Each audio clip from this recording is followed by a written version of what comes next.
بسم اللہ الرحمن الرحیم۔ شروع اللہ کے نام سے جو نہایت مہربان رحم کرنے والا ہے۔ دوستو، آج کی اس ویڈیو میں آپ کو ایک چھوٹا سا وظیفہ بتانے جا رہا ہوں کہ جس پر عمل کر کے انشاءاللہ اللہ کی رحمت سے آپ کے تمام مسائل حل ہو جائیں گے اور آپ کی زندگی میں سکون آ جائے گا۔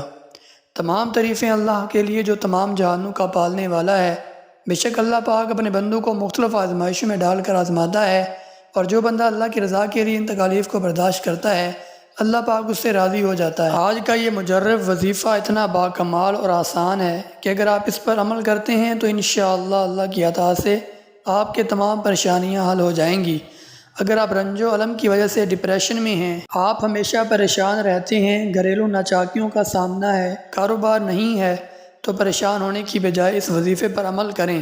انشاءاللہ آپ کے تمام مسائل اللہ کی رحمت سے حل ہو جائیں گے۔ وظیفے کی طرف بڑھنے سے پہلے بتاتا چلوں کہ نماز پر عمل ضروری ہے۔ اللہ پاک ہم سب کو پنجگانہ نماز ادا کرنے کی توفیق دے۔ وظیفہ کو یوں ہے: روزانہ بعد نماز فجر اور بعد نماز عشاء اول و آخر 3 بار درود شریف کے ساتھ 101 بار یا حی یا قیوم برحمتک یا استغیث پڑھیں۔ انشاءاللہ اس وظیفے کو اگر آپ دل جمعی سے کرتے ہیں تو اللہ کی رحمت سے آپ کے تمام مسائل حل ہو جائیں گے۔ اگر ویڈیو اچھی لگی